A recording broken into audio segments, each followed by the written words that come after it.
Chapter 6: Natural Vegetation and Wildlife. The plants cover on the surface of the earth, which is found in natural or grows naturally and not due to the human activities, is called the natural vegetation. The plant cover on the surface of the earth is constantly modified by the human activities.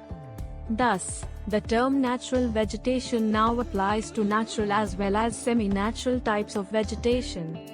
Air, sunlight, water and nutrients from the soil are needed for the plants. In the presence of all these factors, plants grow well. Various types of natural vegetation is found in the form of forests, grasses, shrubs, etc. Many factors are responsible for the natural vegetation of a particular region. These factors may include the climate, nature of the landform, the soil, etc. Wildlife is similarly affected by the climate of the region, the landform and the availability of naturally growing food or prey. The vegetation is also called the flora. On the other hand, the wildlife is called the fauna. We see that flora and fauna depend on each other. The earth has thousands of species of fauna and flora. The type and thickness of natural vegetation varies from place to place because of the variation in these factors. Natural vegetation is mainly classified into three broad categories as follows. 1. Forests. 2. Grasslands. 3. Shrubs. Forests which grow where temperature and rainfall are plentiful to support a tree cover. Depending upon these factors, dense and open forests grown. Grasslands which grow in the region of moderate rain. Shrubs. Thorny shrubs and scrubs grow in the dry regions.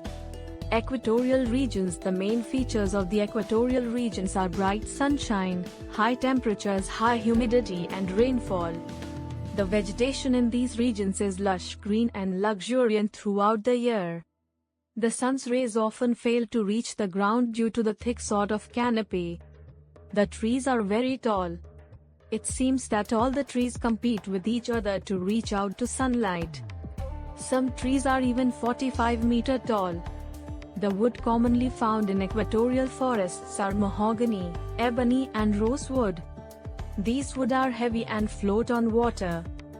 They are as such easy to transport on water. The selvos of Brazil are the world's largest and densest forests. Wildlife. Large variety of animals in the equatorial regions is found includes butterflies, termites, mosquitoes, spiders, houseflies and ferocious driver ants. Many of these have stings. Most of them are carriers of different kinds of diseases. Due to lack of grass, very few ground animals, called carnivores, are found there. There are monkeys, bats, tree lizards, tree frogs and flying squirrels. Many species of snakes are also found. Tropical grasslands. Tropical grasslands are also called savanna grasslands, which are the tropical zone on either side of the equatorial region in African parts of Brazilian Plateau, Deccan Plateau of India and northern Australia. The total annual rainfall ranges between 25 centimeters to 75 centimeters. Tall grasses, nearly 2 meters high, are found in most of these areas. There are few scattered trees which can withstand the distinct dry season. However, most of the tropical grasslands are now used for grazing and farming, but some grasslands are being converted into deserts. Wildlife. Zebras, giraffes, deers, anteaters, several types of antelopes, etc. are the grass-eating animals. These animals are found in this region. Monkeys and baboons inhabit the clumps of trees. The lions, panthers prey on the grass-eating animals. Wildlife in this region also includes elephants and wild buffaloes. There are kangaroos in Australia. Hares and rabbits live in burrows in South America. The land bird ostrich is also a native of this region. There are few trees in these regions. Maybe for this one reasons, ostrich has lost the art of flying. Temperate grasslands. Temperate grasslands are found in the interior of the continents in the middle latitudes. Temperate grasslands are better known by different names, like steppes in Eurasia, prairies in North America, pampas in South America, veldt in Africa and downs in Australia. These level treeless plains are found between 40 and 55 latitudes in both the hemispheres. The rainfall is not sufficient for the growth of trees and usually short grasses grow everywhere. The temperate grasslands are most suitable for cattle and sheep rearing.